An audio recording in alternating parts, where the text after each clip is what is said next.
Salatullah salamullah. Ya, kita mulai. Bismillahirrahmanirrahim.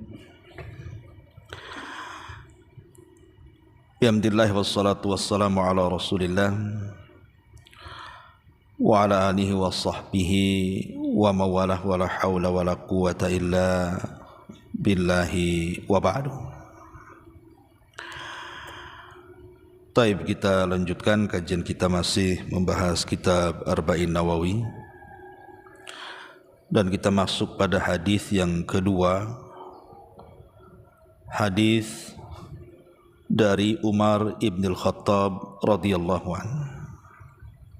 Kita baca hadisnya. An Umar radhiyallahu anhu qala: Bainama nahnu julusun inda Rasulillah sallallahu alaihi wasallam dhata yawmin ittala alaina rajulun shadidu bayadi thiyab shadidu sawadi sya'ri la yura alaihi atharu safari wa la ya'rifuhu minna ahad hatta jalasa ila Nabi sallallahu alaihi wasallam fa asnada rukbatayhi ala rukbatayhi wa wada'a kaffayhi ala fakhidayhi wa qala ya Muhammad akhbirni anil Islam. Faqala Rasulullah sallallahu alaihi wasallam al-islamu an tashhada an la ilaha illallah wa anna Muhammadar Rasulullah wa tuqima as-salata wa tu'tiya az-zakata wa tasuma ramadhana wa tahujjal baita in istata'ta ilaihi sabila. Qala sadaqta fa'ajibna lahu yas'aluhu wa yusaddiqu. Qala fa akhbirni anil iman. Qala an tu'mina billahi wa malaikatihi wa kutubihi wa rusulihi wal yawmil akhir wa tu'mina bil qadari khairihi wa syarrihi. Qala sadaqta fa akhbirni anil ihsan. Qala an ta'budallaha ka'annaka tarahu fa in lam takun tarahu fa innahu yarak. Qala fa akhbirni anis sa'ah. Qala mal mas'ulu anha bi'a'lama minas sa'il. Qala fa akhbirni an amaratiha. Qala an talidal amatu rabbataha wa an taral khufatal uratal alata ri'a asya'i yatatawaluna fil bunyan. Thumma antalaqa falabisa maliyan thumma qala ya Umar atadri manis sa'il qultu Allah wa rasuluhu a'lam qala fa innahu Jibril atakum yu'allimukum amra dinikum. Dari Umar bin Khattab radhiyallahu an, dia bercerita, kami pernah duduk-duduk di samping Nabi sallallahu alaihi wasallam pada satu hari. Tiba-tiba muncul seorang laki-laki yang sangat putih pakaiannya, sangat hitam rambutnya, tidak ada bekas safar pada dirinya, dan tidak ada seorang pun yang mengenalinya. Sampai dia duduk menghadap Nabi SAW, kemudian meletakkan lututnya kepada lutut Nabi dan meletakkan kedua telapak tangannya di atas kedua telapak Nabi, di atas kedua paha Nabi. Kemudian dia mengatakan, ya Muhammad, ceritakan kepadaku tentang Islam. Maka Rasul mengatakan, Islam adalah engkau bersaksi bahawa tidak ada sembahan yang berhak disembah kecuali Allah dan Muhammad adalah utusan Allah. Engkau melaksanakan salat, menunaikan zakat, berpuasa Ramadan dan berhaji ke Baitullah jika engkau sanggup.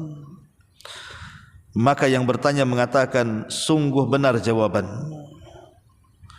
Maka sahabat mengatakan, kami heran, dia yang bertanya, dia pula yang membenarkan. Kemudian dia bertanya lagi, ceritakan kepadaku tentang iman. Maka Rasul mengatakan, iman itu adalah engkau beriman dengan Allah, malaikatnya, kitab-kitabnya, rasul-rasulnya, dan hari akhir, serta beriman dengan takdir yang baik ataupun yang buruk. Kemudian dia mengatakan, sadaqta, engkau benar. Kemudian dia bertanya lagi, ceritakan kepadaku apa itu ihsan. Maka Rasul mengatakan, ihsan adalah engkau beribadah kepada Allah seolah-olah engkau melihatnya. Kalaupun engkau tidak bisa seperti itu, yakinlah Allah melihatmu. Kemudian dia bertanya lagi, ceritakan kepadaku tentang kapan terjadinya kiamat. Maka Rasul mengatakan, yang ditanya tidak lebih paham dibandingkan yang bertanya. Kemudian dia bertanya lagi, ceritakan kepadaku tentang tanda-tandanya.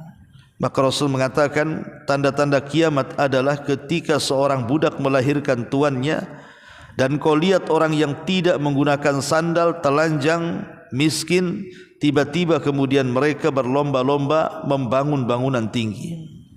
Kemudian orang ini pergi dan hilang, dan sempat terdiam sejenak. Maka Rasulullah SAW mengatakan, wahai Umar, tahukah kamu siapa yang bertanya tadi? Maka Umar mengatakan, Allah dan Rasulnya yang tahu. Maka Rasul mengatakan, itulah Jibril yang datang kepada kalian hendak mengajarkan agama kalian. Hadis ini disebutkan oleh para ulama sebagai induk dari semua hadis. Jadi induk dari semua hadis itu adalah hadis Jibril. Kalau Al-Quran, kita katakan induk Quran adalah surah Al-Fatihah. Tapi kalau induk hadis, hadis Jibril. Jadi kalau induk Quran, surah Al-Fatihah. Kalau induknya hadis, inilah induknya hadis. Hadis Jibril itu disebut induknya hadis. Semua hadis kembali kepada hadis ini. Dan hadis ini ada kisahnya. Jadi ada seorang alim dari Basrah namanya Yahya ibn Ya'mur rahimahullahu taala. Yahya ibn Ya'mur ini dan kawannya itu sengaja ingin datang dari Basrah menuju tanah Mekah dalam rangka melaksanakan haji, dan sudah ada niat ingin berjumpa dengan salah seorang sahabat Nabi SAW yang masih hidup untuk menanyakan soal seseorang yang telah membuat kegaduhan di Basrah, namanya Ma'bad al-Juhani, pengasas akidah Qadariyah. Jadi zaman itu muncul pemahaman namanya Qadariyah, pengasasnya Ma'bad al-Juhani. Jadi Yahya bin Ya'mur ini berangkat dengan kawannya menuju tanah Mekah, dan Allah takdirkan berjumpa dengan Abdullah ibnu Umar.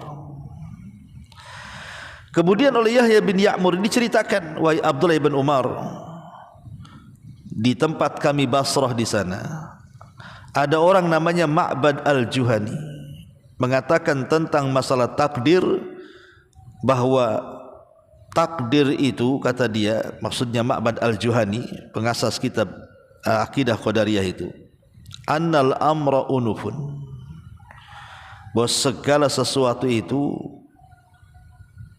dimulai dengan permulaan. Maknanya Allah itu tidak mengetahui sebuah peristiwa kecuali peristiwa itu sudah dilakukan. Kalau belum dilakukan, maka Allah tidak tahu. Jadi mengingkari tentang pengetahuan Allah. Itulah Qadariyah. Ketika kemudian Abdullah ibn Umar mendengar, maka Abdullah ibn Umar langsung marah dan mengatakan, katakan kepada dia, maksudnya Ma'bad al-Juhani yang ada di Basrah itu, dia berlepas diri dariku dan aku berlepas diri dari dia.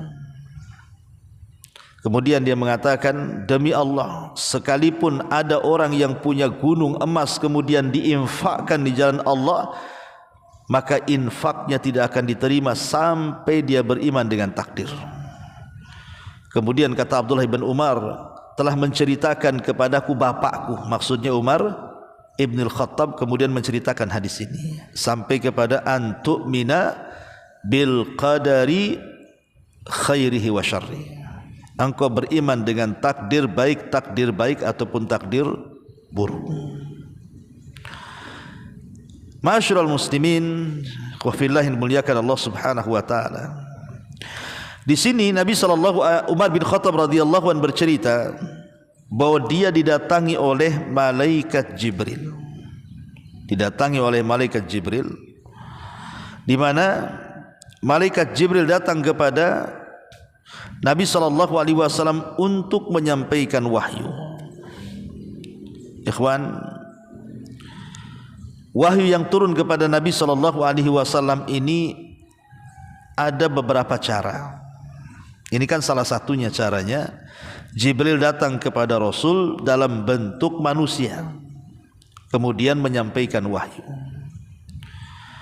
Dan umumnya Jibril kalau datang kepada Nabi SAW untuk menyampaikan wahyu itu menyerupai seorang sahabat namanya Dihyatul Kalbi.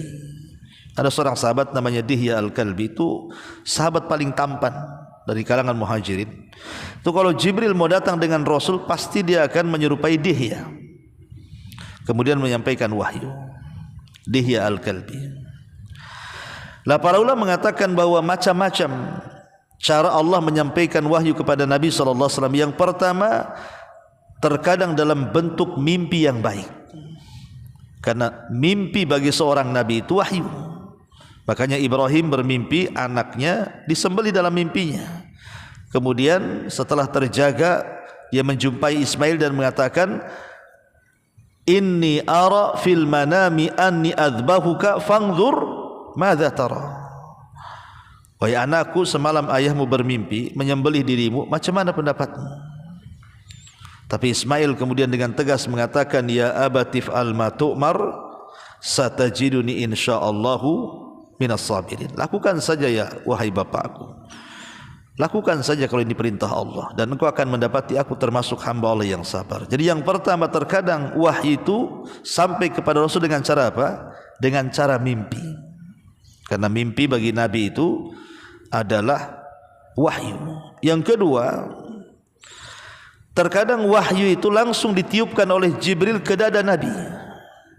Tahu-tahu di dada Nabi sudah ada saja ayat ataupun surat yang diwahyukan kepadanya, dan Rasul disuruh untuk membacakannya. Seperti ketika Nabi SAW di Bukit Safa dicela oleh Abu Lahab dengan mengatakan, Tabban laka sa'iral yaum, celaka engkau Muhammad satu hari ini, katanya. Rasul diam saja sampai Jibril datang kemudian mewahyukan surah Tabbat yada Abi Lahab wa tab, kemudian ditiupkan ke dada Rasul, dan Rasul sudah hafal, tinggal dibaca saja. Maka Rasul menjawab apa yang dikatakan Abu Lahab dengan membaca surah Tabbat ini yang sudah ditiupkan Jibril ke dadanya. Kemudian yang ketiga, cara wahyu turun itu terkadang dalam bentuk suara yang sangat memekakkan telinga. Suara yang sangat memekikkan telinga. Itu juga termasuk, dan ini yang paling berat bagi Nabi.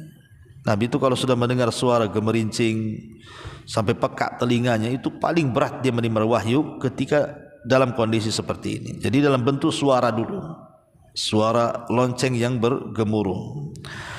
Kemudian juga terkadang Allah Subhanahu wa taala langsung berbicara dengan Nabi tanpa ada wasilah, tanpa perantara Jibril, langsung Allah berdialog dengan Nabi SAW ketika contohnya dalam peristiwa Isra Mi'raj.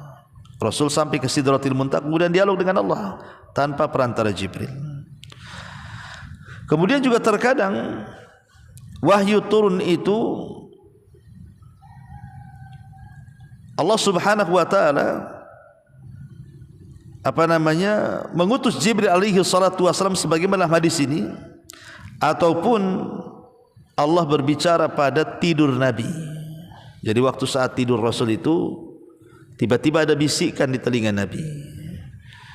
Maka terkadang itu juga dalam bentuk wahyu yang sampai kepada Nabi sallallahu alaihi wasallam, ataupun datang seperti mengutus Jibril kepada Rasul untuk mengajarkan agama.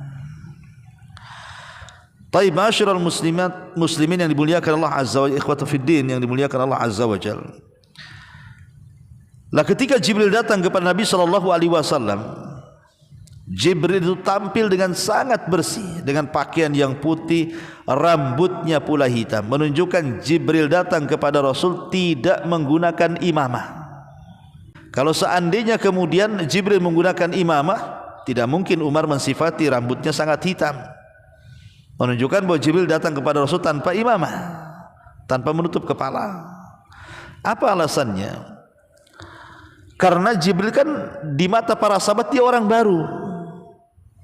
Kalau memang dia orang situ, tentu sahabat akan kenal dengan dia. Tapi kalau dia orang jauh, namanya Mekah itu kan penuh dengan padang, Madinah itu penuh dengan padang pasir. Tentu pakaiannya akan kotor dengan debu kan begitu. Tapi aneh kalau dia orang jauh, kenapa tak nampak pula dia kotor-kotor, ada debu gitu ya. Kalau orang dekat, kenapa kami tak tahu pula siapa dia? Karena dia tidak ada satupun sahabat yang mengenali dia. Maka sengaja Jibril datang menghadap Rasul itu tanpa menutup kepala. Sebab kalau orang asing datang menutup kepala, nanti curiga, jangan-jangan dia mau berbuat jahat sama Nabi. Kita enggak kenal wajahnya ditutup. Makanya ketika kemudian terbuka wajahnya sampai kepada rambutnya yang sangat hitam, dan semua orang menyaksikan, berarti tidak curiga dia akan datang kepada Nabi SAW. Akhirnya kemudian tiba-tiba sudah akrab saja dengan Nabi, menghadap Nabi, kemudian lututnya nyambung dengan lutut Nabi dan kedua telapak tangannya diletakkan di kedua paha Nabi. Jadi kayaknya akrab karena saking dekatnya. Dan itu disaksikan para sahabat yang hadir di situ. Tiba-tiba kemudian orang ini bertanya, apa soalannya? Ya Muhammad. Dari panggilan saja sebenarnya kurang adab. Harusnya ya Rasulullah, ya Nabi Allah, kan begitu. Ya Muhammad dipanggil namanya. Lah biasanya orang yang memanggil nama itu adalah orang Badui. Jadi orang-orang Arab Badui di zaman itu, mereka kurang etika, kurang akhlak, tegak. Kalau memanggil Rasul itu langsung nama. Tapi Anas bin Malik radhiyallahu anhu mengatakan, kami ini dilarang untuk bertanya kepada Nabi SAW. Tapi ada hal yang mengherankan kami, kalau datang orang Badui datang kepada Rasul, maka kami akan senang sekali. Kenapa? Karena orang Badui ini terkadang kalau bertanya aneh-aneh, atau kami bisa menitipkan soalan kepada Badui untuk ditanyakan kepada Nabi SAW, dan Rasul pasti akan meladeninya. Makanya kemudian cara Jibril ini ketika memanggil Nabi SAW menggunakan cara-cara Badui memanggil Rasul, langsung menyebut nama, supaya para sahabat itu langsung tergugah, nih mau nanya apa nih, mau nanya apa nih. Karena biasanya orang Badui datang tanya aneh-aneh gitu ya. Rupanya walaupun bahasa dia menggunakan bahasa Badui, tapi isi pertanyaannya menunjukkan kecerdasannya. Ya Muhammad, akhbirni anil Islam. Habarkan Islam itu apa? Islam itu kan memiliki 3 makna. Makna yang pertama makna umum. Semua agama yang dibawa oleh seluruh para nabi dan rasul, maka agama mereka Islam. Ini makna umum. Makna khusus, Islam itu hanya agama yang dibawa Nabi SAW saja. Makna akhas, lebih khusus lagi adalah dalam hadis ini. Makna Islam itu artinya bersyahadat, sholat, zakat, puasa, haji, itu secara khusus ya. Jadi Nabi SAW ditanya oleh orang ini tentang Islam, maka Rasulullah SAW menyebutkan tentang rukun Islam itu.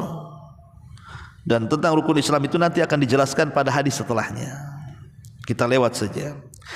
Kemudian Nabi SAW ditanya soal iman. Sebelumnya tiba-tiba setelah Rasul menjawab, tiba-tiba orang ini membenarkan jawaban Rasul. Berarti kan orang ini tahu jawabannya, dia hanya ngetes saja. Sebab kalau seandainya dia tidak tahu jawabannya, hanya bertanya saja, tidak mungkin dia mengatakan sodaqta kau benar. Karena aneh kalimat sodaqta kau benar ini. Lah dia yang bertanya, dia pula yang membenarkan. Artinya pertanyaan dan jawabannya itu dia tahu sebenarnya. Tapi kan tujuannya bukan itu, ingin mengajarkan para sahabat yang ada di situ sebenarnya. Lah kemudian setelah itu orang ini bertanya lagi, coba apa itu iman wahai Muhammad? Maka Rasul mengatakan, iman itu ya engkau beriman kepada Allah, engkau beriman kepada Rasulnya, engkau beriman kepada para malaikatnya, engkau beriman kepada kitab-kitabnya, engkau beriman kepada yaumul akhir, dan engkau beriman dan takdir Allah Subhanahu wa ta'ala. Maka dari sini berbeda antara rukun Islam dan rukun iman. Kalau rukun iman itu amal qalbi namanya, amal hati. Tapi kalau rukun Islam itu amal badani, amal badan. Dan dalam rukun Islam itu terbagi 3. Ada yang sifatnya amal badani, seperti puasa, solat itu amal badan. Ada yang sifatnya amal mali, amal harta seperti zakat. Ada yang sifatnya menggabungkan dua perkara, amal badan dan amal harta seperti orang haji. Jadi rukun Islam itu terbagi menjadi 3 amalan. Amalan yang pertama menyangkut badan. Badan saja, enggak ada yang lain. Puasa dan solat. Yang kedua amalan yang menyangkut harta. Harta saja, enggak ada yang lain. Zakat. Yang ketiga amalan yang mencampurkan antara badan dan harta. Haji. Ya. Jadi rukun Islam ini lebih ke tatbik, ke amalan. Tapi rukun iman ini lebih ke keyakinan. Meyakini Allah, meyakini Rasul, meyakini malaikat, meyakini kitab, meyakini hari akhir, meyakini dengan takdir, itu semua bicara hati. Karena iman itu adalah tasdikun bil qalbi, pembenaran hati dulu. Baru kemudian qaulun bil lisan, diucapkan dengan lisan, baru kemudian amalun bil arkan, baru mengamalkan dengan perbuatan. Itulah iman. Sumbernya dari hati dulu, kemudian ke lisan, kemudian ke amalan. Taib ikhwatu fillah yang dimuliakan Allah Subhanahu wa taala. Ketika ditanya soal iman, Rasul mengatakan, ya engkau beriman dengan Allah, bahwa dia tidak ada yang berhak disembah kecuali Allah, dan bahwa Muhammad adalah utusan Allah Subhanahu wa taala. Tentu beriman dengan Allah, artinya beriman dengan wujudnya Allah, beriman dengan rububiyahnya Allah, beriman dengan uluhiyahnya Allah, beriman dengan nama-nama dan sifatnya Allah Subhanahu wa taala. Itulah beriman dengan Allah. Adapun beriman dengan Nabi sallallahu alaihi wasallam bahwa dia ada seorang rasul, kata para ulama, tasdikuhu fi ma akhbar. Kita harus membenarkan apapun yang dihabarkan Nabi. Masuk di akal atau tidak masuk di akal, benarkan saja. Yang kedua, wa tuti'uhu fi ma amar. Laksanakan apapun perintah. Yang ketiga, jauhi larangan. Dan yang keempat, alla na'budallaha illa bima syara'. Jangan sampai menyembah Allah kecuali dengan syariat yang telah disyariatkan kepada Nabi sallallahu alaihi wasallam. Nah, itulah beriman kepada Rasul. Adapun kepada malaikat-malaikatnya, ya kita beriman dengan malaikat yang kita kenal namanya atau yang tidak kita kenal, dengan berbagai macam tugas, dan bahwa mereka makhluk yang tidak pernah maksiat, beribadah terus dan begitu seterusnya. Termasuk beriman dengan kitab-kitab. Di sana ada Suhuf, di sana ada Injil, di sana ada Zabur, di sana ada Taurat, di sana ada Al-Quran. Kita mengimani yang kita kenal namanya dan mengimani juga kitab-kitab yang kita tidak kenal namanya. Kemudian juga beriman dengan rasul-rasulnya sama. Nama nabi dan rasul yang 25 itu di Quran itu berapa? Cuman 25 nabi dan rasul kan. Itu pun tercantum di satu surat namanya Al-An'am, 18 nama, dan sisanya sampai 25 nama nabi dan rasul itu tercecer di beberapa ayat dalam Quran. Tapi intinya Quran hanya menyebutkan 25 nabi dan rasul dan langsung menyebut namanya. Tapi apakah nabi cuman atau rasul cuma 25 nabi? Tidak, banyak. Ya, tidak kehitung. Bahkan dalam hadis Abi Dzar yang tapi dilemahkan para ulama, jumlah para nabi itu 120 sampai 124 ribu. Adapun jumlah rasul ini yang sahih adalah 315 rasul. Tapi yang kita kenal cuman 25 nabi dan rasul.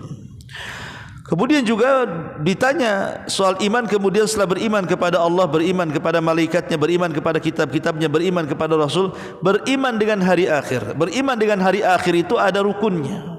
Dan rukun beriman dengan hari akhir itu 5. Pertama,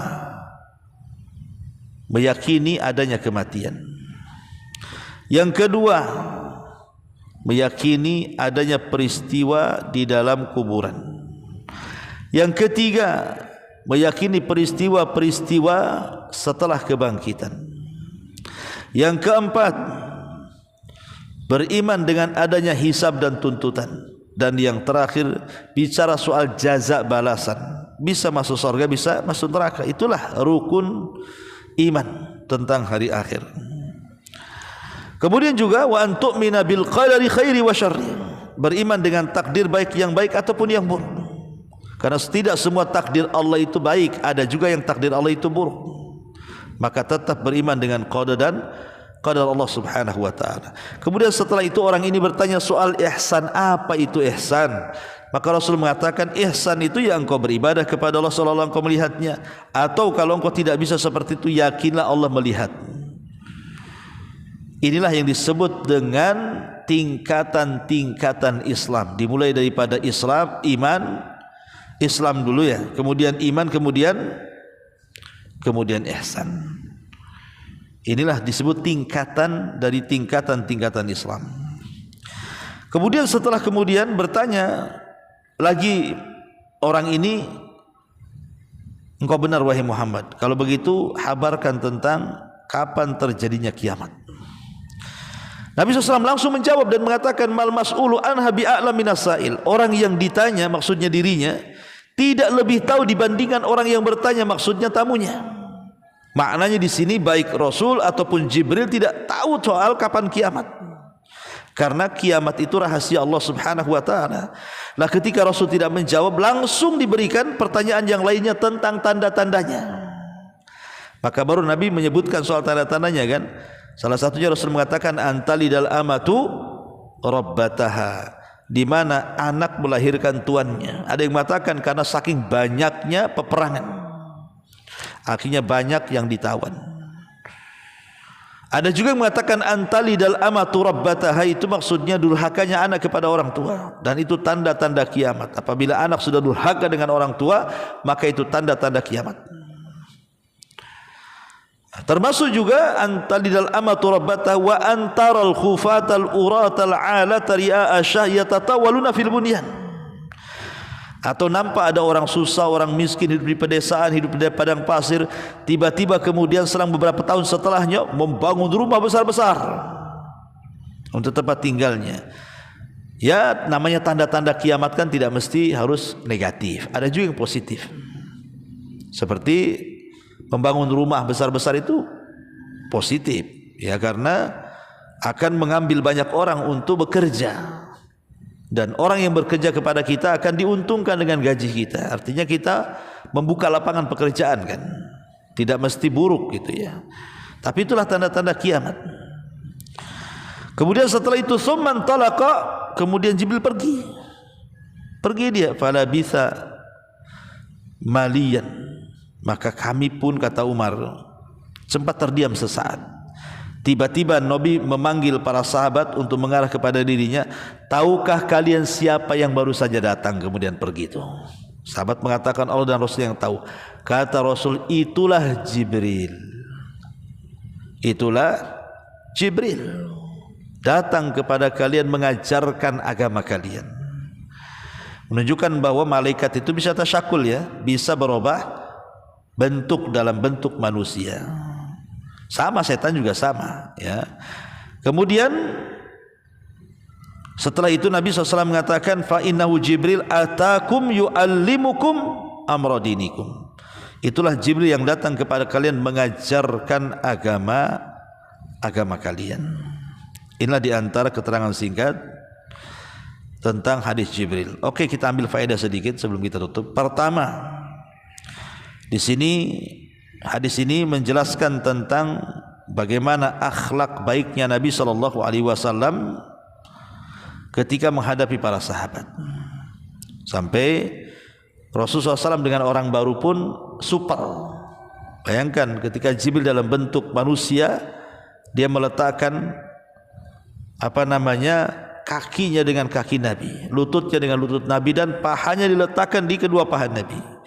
Dan Nabi SAW dengan sopannya kemudian menjawab satu pertanyaannya. Dan ini menunjukkan baiknya akhlak Rasul. Yang kedua, hendaklah di dalam menggunakan pakaian itu, walaupun tidak baru, minimalnya bersih. Ya, minimalnya indah, bersih. Karena Jibril disifatkan pakaiannya sangat putih dan rambutnya sangat hitam, seolah habis mandi.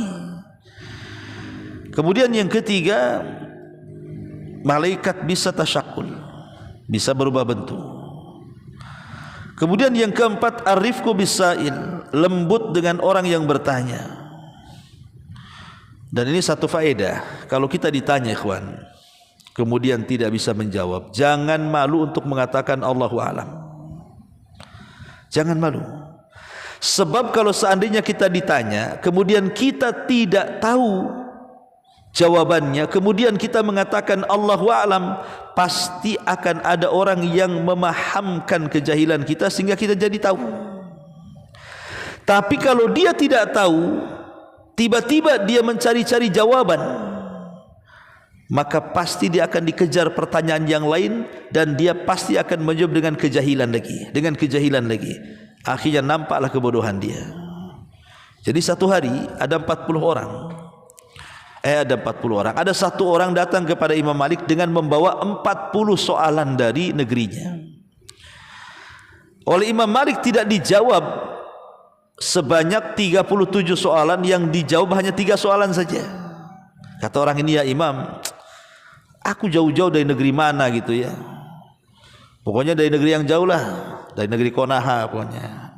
Datang kepadamu, wahai Imam, bertanya ini semua 40 ini pertanyaan-pertanyaan yang menyangkut dengan muskilah saya di daerah saya, dan jawabannya ditunggu oleh masyarakat sana. Kata Imam Malik, macam mana aku tidak tahu jawab?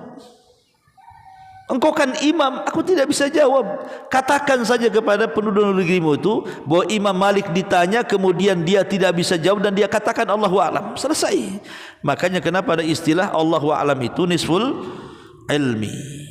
Mengucapkan Allahu a'lam itu separuh daripada ilmu. Sebab kalau dia jawab dia tidak tahu, jadi sesat manusia dengan fatwanya. Kemudian juga yang nomor 5,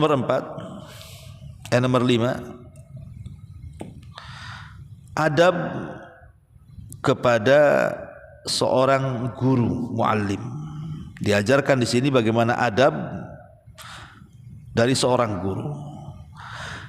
Kemudian juga yang nomor 6, di sini menggunakan saat bertanya itu gunakan ibarah yang mudah. Begitu juga saat menjawab.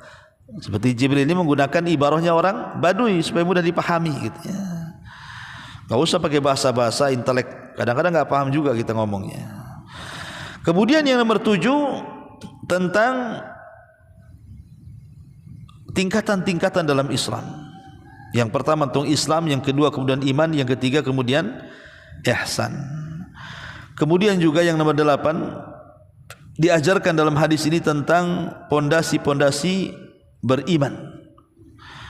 Dan itu semua ada 6 yang sudah dijelaskan dalam hadis. Termasuk juga dijelaskan tentang rukun-rukun Islam yang 5 itu.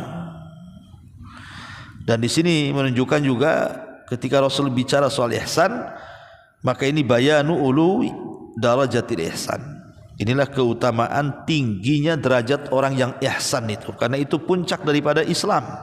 Kita bisa merasa diawasi atau yakin bahwa kita sedang diawasi.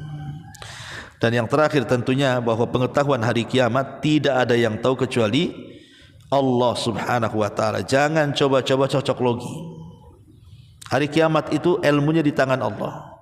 Jangan diramal bahwa tahun sekian-sekian akan terjadi dukhon dan kiamat besar. Ini cocok logi, kawan. Kita serahkan kepada Allah azza wa jalla kapan kiamat, wallahu a'lam. Ya, tapi tanda-tandanya sudah muncul. Karena tanda-tanda itu kan ada 3 macam. Ada tanda-tanda hari kiamat yang sudah berlaku dan tidak akan kembali. Ada tanda-tanda kiamat itu yang sudah berlaku dan terus akan berlaku sampai kiamat.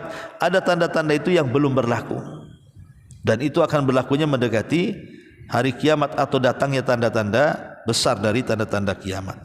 Nah, ini di antara hadis Jibril yang disebut dengan induknya hadis, ya, hadis Jibril. Kalau Al-Qur'an itu induknya Fatihah. Kalau hadis itu induknya ya hadis Jibril yang kita baca ini. Wallahu a'lam bishawab. Ini yang bisa sampaikan. Tolong nanti disetorkan hafalannya ke ustaz yang ngajar antum di pagi hari. Subhanakallahumma bihamdika asyhadu an la ilaha illa anta astaghfiruka wa atubu ilaik. Allahu taala alam. Assalamualaikum warahmatullahi wabarakatuh.